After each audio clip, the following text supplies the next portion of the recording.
Bonsoir à tous, bienvenue à cette édition du journal. À la présentation, Gisèle Débat.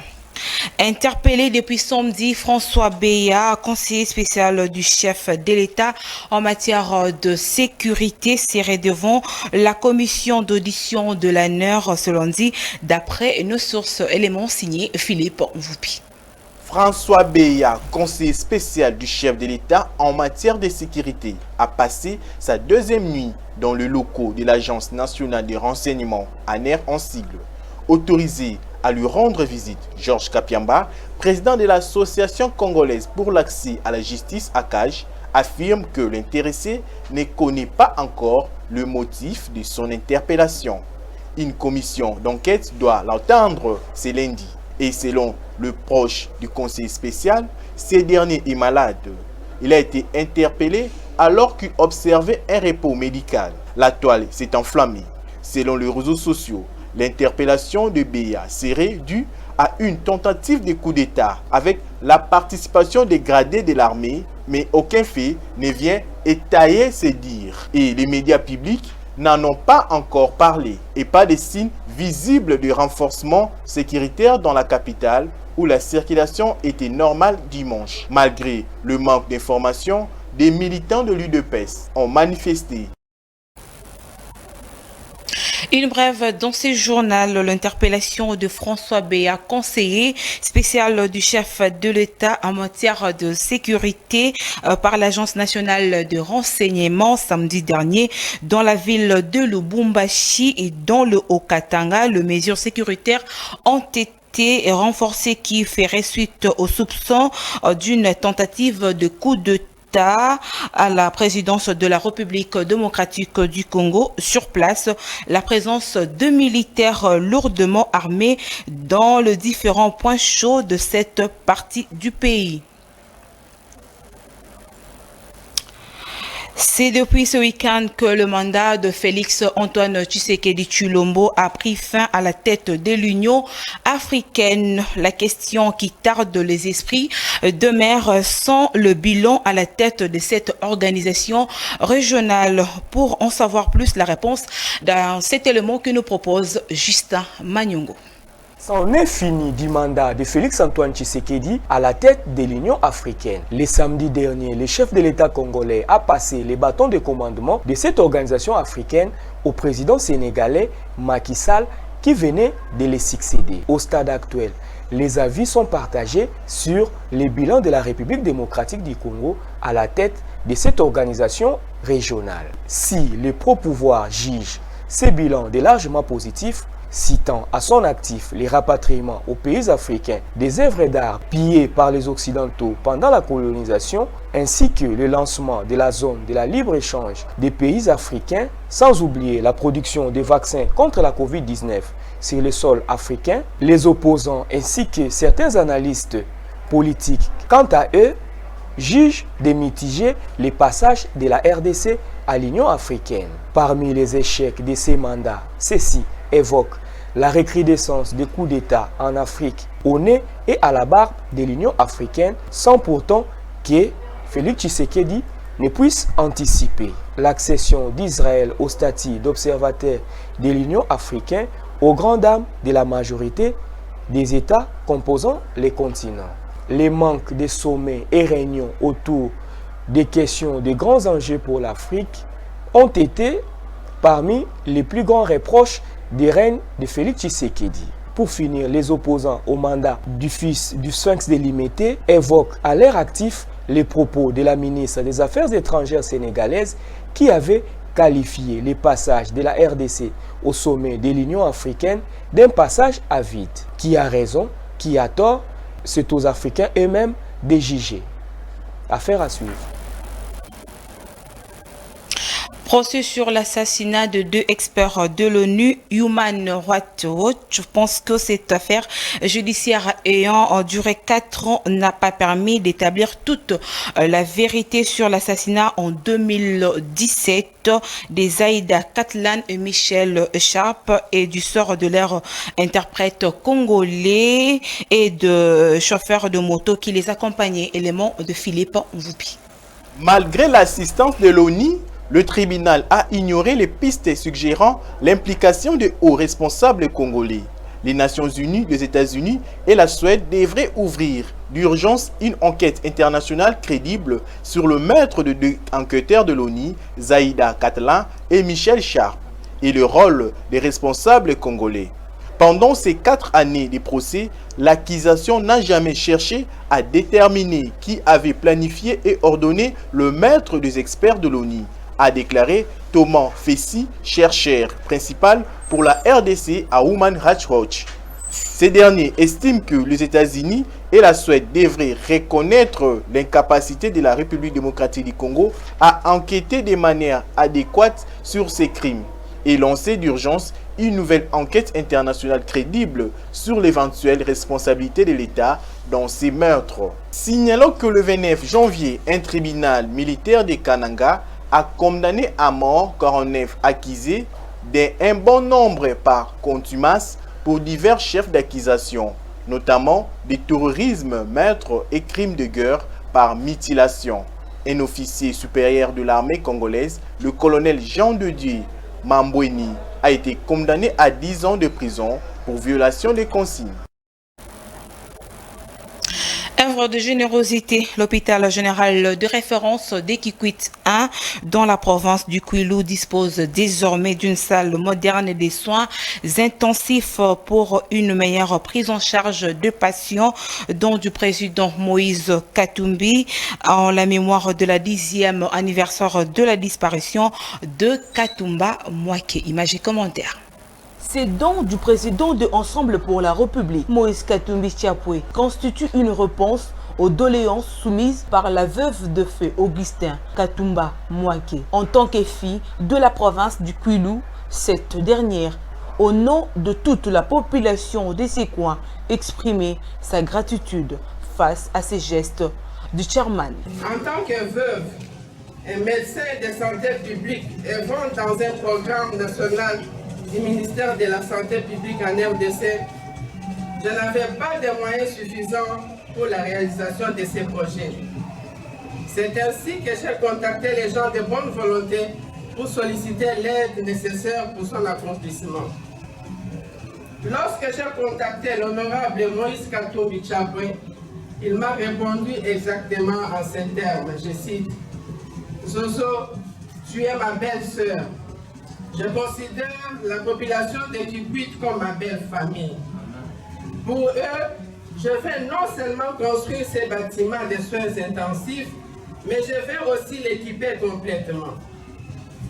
Aujourd'hui, en moins d'une année, cette promesse est une réalité. Ce n'est plus un secret. Le Kwilu a un pavillon moderne de soins intensifs au sein de l'hôpital général de référence d'Ekikwit. Le pavillon Katumba Mwake. Le pavillon porte le nom de Katumba Mwake, une manière de rendre hommage à cette grande personnalité décédée le 12 février à Bukavu, dans le sud Kivu, à la suite d'un crash d'avion. Le bâtiment comprend une grande salle VIP de délit, un bloc opératoire, 2 salles, dont une pour le médecin et une autre pour les infirmières, des installations hygiéniques modernes et d'autres bureaux, signalant que cette cérémonie de l'inauguration a connu la présence du maire et l'archevêque de Kikwiti, du vice-président de l'Assemblée provinciale du Kwilu et tant d'autres personnalités.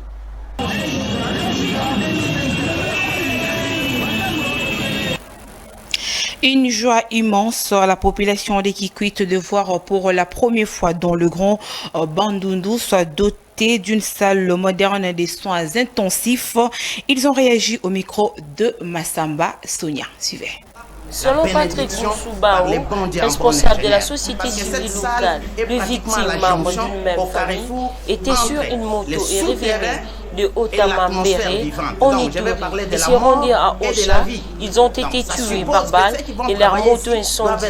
L'embuscade a eu lieu au début de la soirée. Ces derniers poursuivent que les assaillants ont même piégé une bombe artisanale sur le corps d'une des victimes abandonnée sur le lieu du drame. Il faut dire que la bombe a été désamorcée ce lundi matin. Tous les corps sont en prison à la morgue de l'hôpital général de Ocha a précisé la même chose. Rappelons tout de même que c'est la deuxième embuscade attribuée aux combattants des ADF dans les mêmes villages de Mukoko depuis la semaine dernière, le vendredi 4 février. Bon, ça peut être que une réaction de joie, beaucoup plus pour avoir honoré ce que je fais comme métier en tant qu'architecte. J'en ai rêvé d'en faire, mais aujourd'hui l'occasion m'a été donnée pour réaliser un bâtiment médical très très moderne. Voilà. Je pense que l'essentiel c'est ça. Okay.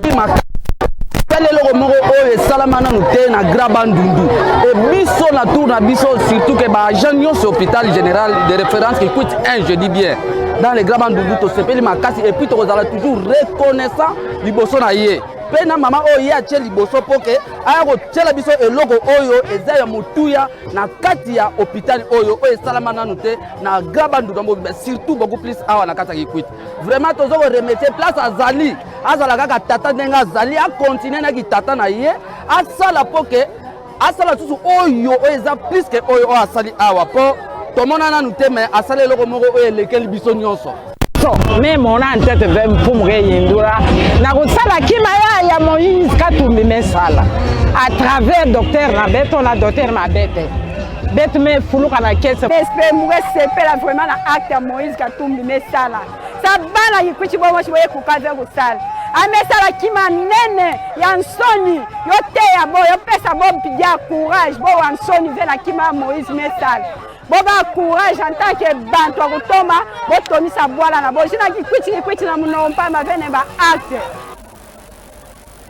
La construction et équipement d'une salle de soins intensifs à l'hôpital général de référence d'Ekikwit 1, Aaron Mukula, coordonnateur provincial de rassemblement de Katumbistes, RAC Kinshasa, salue l'action posée par Moïse Katumbi. L'action sociale posée par Moïse Katumbi à Kikwit n'a pas laissé indifférent certains originaires de ces coins. Aaron Mukula, coordonnateur provincial du rassemblement de Katumbis à Kinshasa, très satisfait, réagit. Le président Moïse Katumbi, vous savez, c'est une personne que je vais vous dire aujourd'hui que vous devez retenir. D'abord, moi, oui.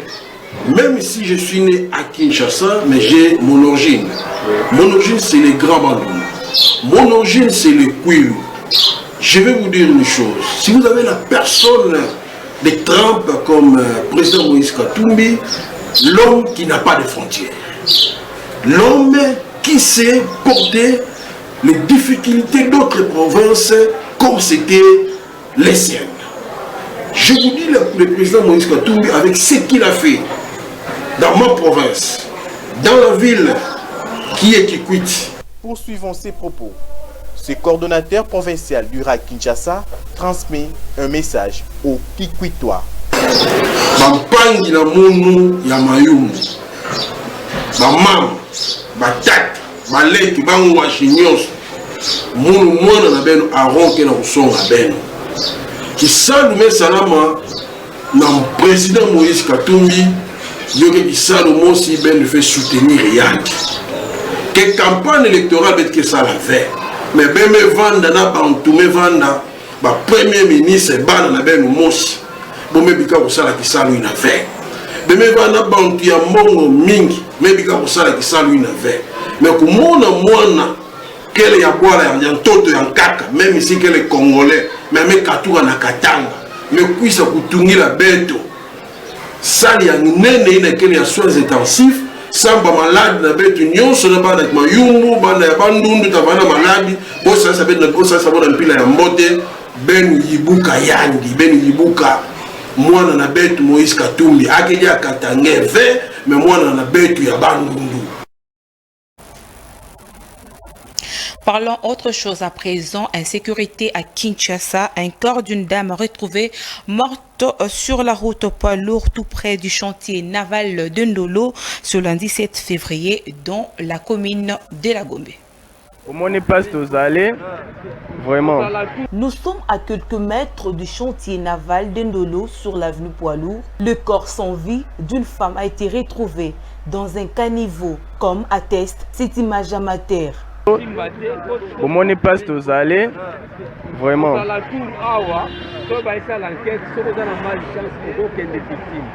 Toza c'est poilo, bosunga vraiment. Bosunga, bomekempe ko localiser elongi oyo pour que non bo informer la famille.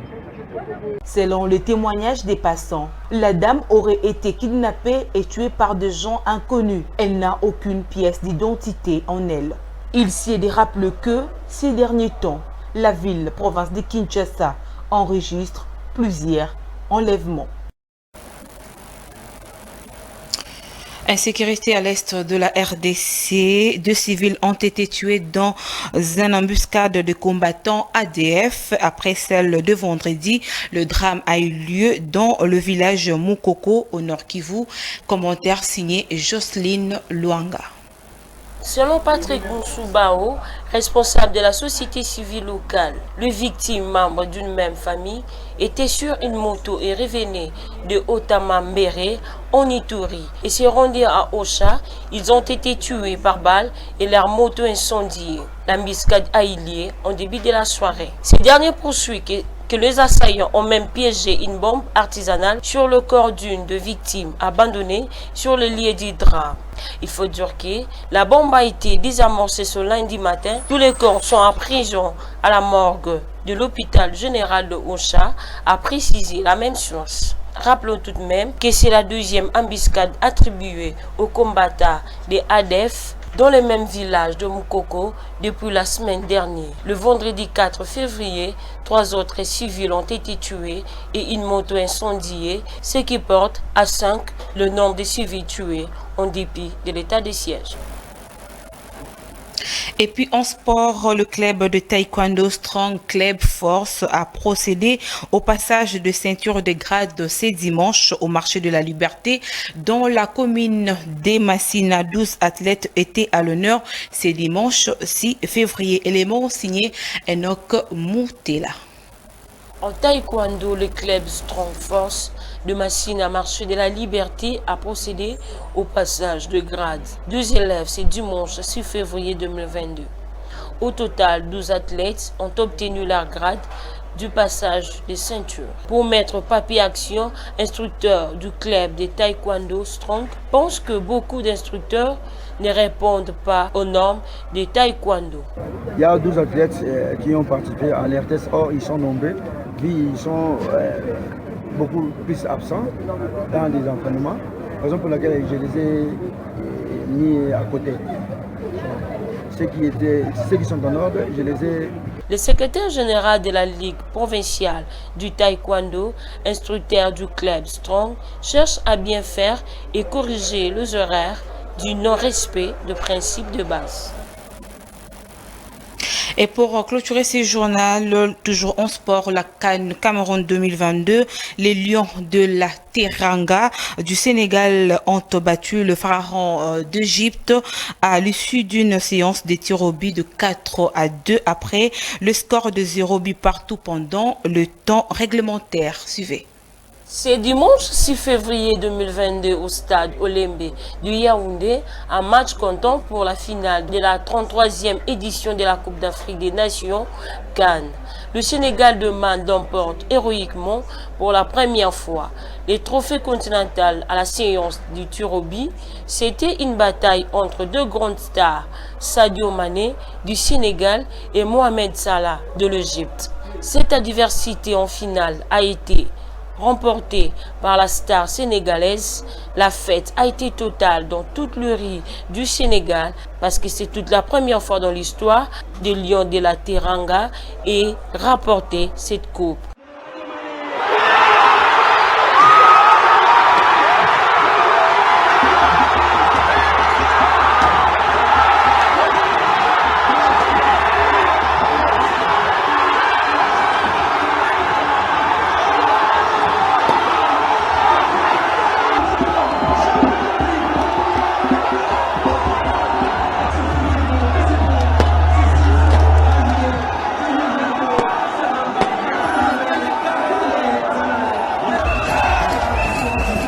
est à noter que les deux nations s'affronteront le 28 mars lors du match des barrages comptant pour la Coupe du Monde Qatar 2022.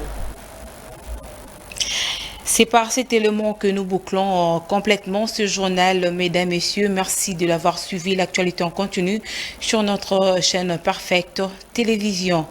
Mesdames, Messieurs, cette édition du journal est terminée. Au revoir.